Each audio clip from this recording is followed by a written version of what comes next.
mensahe po ni former President Duterte sa kanyang kalagayan ngayon. Okay? Nagsasalita na po at meron pong message si Tatay Digong sa kanyang mga supporters. Okay? So, sabi ko nga sa sarili ko, ito yung mga mensahe ng isang hero eh. Kasi heroic po yung ginagawa ni Tatay Digong sa totoo lang. So, ako, naniniwala ako no, na someday, no, si Duterte po magiging hero ito ng bansang Pilipinas. Kasi po, alam ko na iintindihan ng lahat ng tao sa bansang Pilipinas.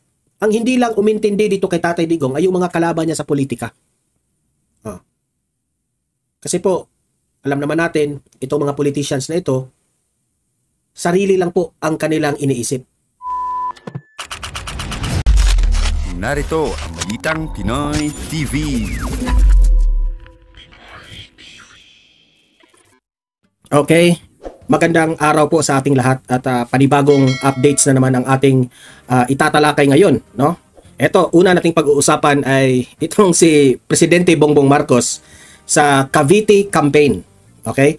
Ang namalayan po ng mga taong bayan ay hindi na raw binanggit itong si Senator Imee. Simula nang nangunguna itong si Senator Imee sa pagdinig ng hearing patungkol po sa pag-aresto kay Tatay Digong, hindi na binanggit sa kanilang campaign rally itong si Senator Imee. Okay? So mamaya pag-usapan natin yan. Okay? Ito. Update po tayo patungkol po kay former President Duterte. Nandoon pa rin sa Netherlands itong si Vice President Inday Sara Duterte at inambush interview ito ng mga OFWs doon sa the Netherlands at sa mga media rin na mga Pilipino. Okay? Isa sa mga tinatanong doon ay kumusta po ang kaso po ng legal team ni former President Duterte. Okay? At napatanong rin, I think si Maris Umali yung napatanong patungkol po sa ano po ang update patungkol po sa co-council meeting nila the other night. Okay? So alamin rin natin yan patungkol dyan. At heto pa, itong mga OFW sa mga the Netherlands ay enjoy sila kapag kasama nila si VP Sara. At may isa rin doon na mga supporters ni VP Sara na meron raw pulis na na-shock doon. Kasi, bakit raw? Kasi nakausap nila yung pulis doon sa the Netherlands eh. Nagtataka siya, bakit sobrang daming tao sa labas po ng preso ni Tatay Digong.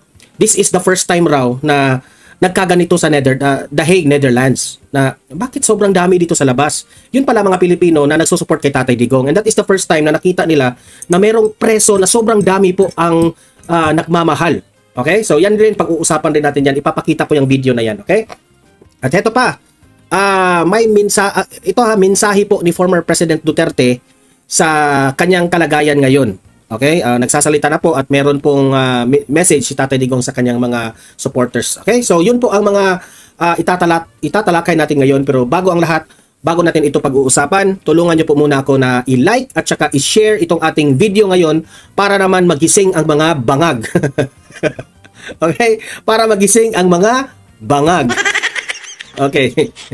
Sabay-sabay tayong mag-like and share sa Don Mar TV. Like and share. 1, 2, 3, go! Ayan, thank you very much. And also guys, sa mga bago pa lang dito sa aking YouTube channel, dito sa Don Mar TV, mag-subscribe na po kayo para updated kayo lagi sa ating mga balita. And at the same time, yung mga cellphones ninyo, ma-notify kung meron tayong bagong uploads, meron tayong breaking news, or kung nagla-live na ang Don Mar TV. Okay? So, importante po na nakasubscribe tayong lahat. Ready? Subscribe. 1, 2, 3, go. Okay, nakasubscribe na ba lahat? Okay, so unahin muna natin ito. So, heto. Ipakita ko rin itong video na ito na enjoy po itong mga OFWs natin kasama si VP Sara. At merong isa doon sa OFWs na napansin niya, tinatanong raw siya ng pulis, bakit kayo nandito? Bakit sobrang dami ninyo? Di sinabihan nila yung pulis, nakasuporta kami sa isang preso na dating presidente ng Pilipinas. At sobrang shock ng pulis, nasa-shock po ang pulis ng the Netherlands, no? I'm not so sure kung pulis o security. Pakinggan natin ulit kasi po, this is the first time raw na napansin niya na sobrang dami ang supporters na nasa labas ng preso. Okay, so ito, panoorin po natin ito. Kasi enjoy na enjoy yung mga OFWs dito. Winner na talaga.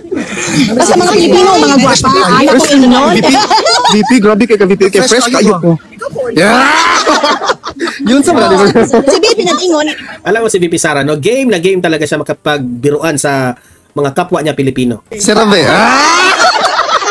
Dito na dito. Oh. Shock yung pulis ganina BP. Oh, sabi yung isa, na-shock, sa Bisaya pa, na-shock biya ang pulis niya, BP. Oh, na-shock rin yung pulis. Oh, bakit na-shock, ate? Dito na dito. Oh. Shock yung pulis ganina BP. Ano siya yung siya mo? Sorry, hindi na kun. Hindi siya madili kay di man illegal yung gibuhat, pwede ko rin makastay as long as we can. So sinabi na sinabi raw ng isang supporter ni Duterte, sabi niya, hindi ba kami huhulihin, ana? Oh, sabi ng pulis, hindi naman kayo huhulihin, kayong mga nandito kasi wala namang illegal na ginagawa ninyo. Yan ang nangyari. Basta ka nagili lang. Guys, relax ka. Relax lang tayo. Yung tapos na, exit na. Correct, exactly. Ano mo na? Yung tapos na, hindi na mo extend, hindi katawanan sa ila. Alam, pwede mo natin sa igunta. Kanang karon na sila nakabantay nga pinariso na kayo. Ani kadaghan inadlaw ang magbisita. So, sabi, napapansin ng police ng Netherlands na this is the first time na ganito karami ang bumisita sa isang preso araw-araw. So, ako sa gobyernong sa itong gobyerno ng Netherlands, I don't think hindi nila mapapansin itong pangyayaring ito. Di ba?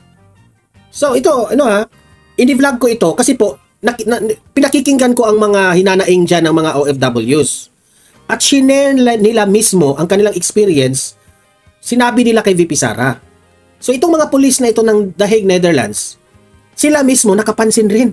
Bakit araw-araw sobrang dami ditong taong bumisita?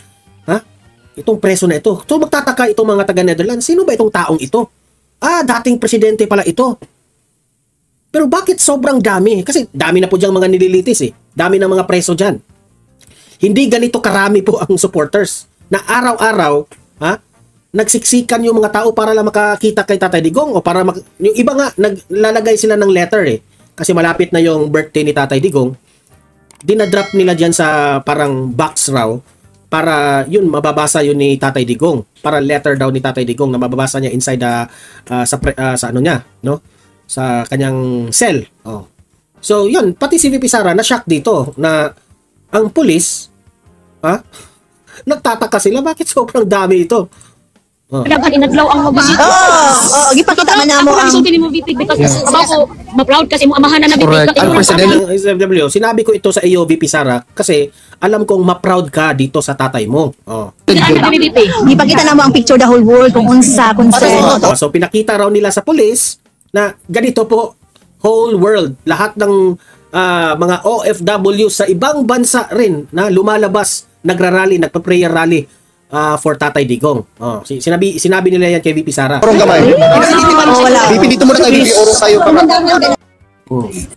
So, yun po ang nangyari So, nakakatuwa po, no? Nakakatuwa. Ito, panoorin din natin itong merong mensahe po itong si former President Duterte sa kanyang mga supporters. Kasi po, tinanong po ni Vice President Inday Sara Duterte na baka meron kang mensahe sa mga supporters mo. Anong masasabi mo? Ito yung sagot ni VP Sara. Salamat sa inyong pag-anhiha, pagpakita og suporta kay President Duterte. Hingan ako siya nga naamo din sa gawas. Unya, naingon siya na ihatag na daw niya kuno sa Ginoo kung unsa may mahitabo sa iya So, very clear yun ihatag na niya tanan sa Ginoo. This is true Bisaya ihatag na niya ang tanan sa Ginoo kung ano ang kung unsay mahitabo. Meaning sa Tagalog, ibinigay ko na lahat sa Diyos kung ano ang mangyayari sa akin. Yan ang mensahe po ni Tatay Digong. Okay, continue. So be it. Sabi niya, so be it. Lagi naman itong sinasabi ni Tatay Digong Sabi niya, if this will be my destiny, kung ito yung kapalaran ko na ako yung mananagot sa lahat ng ginawa ng mga kapulisan natin para protektahan ang mga Pilipino, ay gagawin ko ito. Diba? Sabi ko nga sa sarili ko, ito yung mga mensahe ng isang hero Kasi heroic po yung ginagawa ni Tatay Digong, sa totoo lang. So, ako, naniniwala ako, no? na someday, no, si Duterte po magiging hero ito ng bansang Pilipinas. Kasi po, alam ko na iintindihan ng lahat ng tao sa bansang Pilipinas. Ang hindi lang umintindi dito kay Tatay Digong ay yung mga kalaban niya sa politika. Kasi po, alam naman natin, itong mga politicians na ito, sarili lang po ang kanilang iniisip. Greed and power nga di ba? Ayaw na nilang umalis sa kanilang pwesto Nakakahawa siguro yung pera, di ba? So si Tatay Digong, umaasa lang sa sweldo ng gobyerno. Umaasa lang siya sa kanyang pensyon, sabi nga ni Atty. Harry Roque. Kasi po hindi po, kaya nga minamahal siya ng taong bayan kasi alam ng taong bayan na hindi corrupt. Hindi naman ganun kalaki yung pera ng mga Duterte, di ba? You compare, kahit ka mga congressman dyan, mas mayaman pa kay former President Duterte. Ako, I believe na si Tatay Digong belongs to the middle class. Yung mga mayayaman, yung mga talaga, mga congressman, mga mayayaman yun, di ba? Kitang-kita mo naman na magara yung kanilang mga sasakyan, di ba? Yung mga bahay nila. Yang mensahe sa inyo, kinamutan naman ko mensahe niya para sa inyo. Hindi lang ta surrender jud ma'am ha. Oo, dili kami sa Sabi pa nung isang Bisaya, di kita surrender ma'am ha. Sa Tagalog po, hindi tayo magso-surrender po ha. Siyempre naman, I hope na itong mga taga-ICC ay hindi rin magiging bias no sa kaso na ito, di ba? Dili ma'am, dili mag-aaral sa video ma'am. So, actually, mataas itong video na ito pero pinutol ko lang kasi po kinuha ko lang yung mga highlights, okay? So, yung iba dito parang pinagbibigyan na ni VP Sara yung nagpapapicture yung mga OFWs. Ipapakita ko na lang sa inyo. Ito na nga mga kabalita. Ano na ang masasabi nyo patungkol sa balitang ito? Please comment down below mga kabalita. Pag-usapan natin yan sa comment section. At kung di ka pa nakasubscribe sa ating channel, baka naman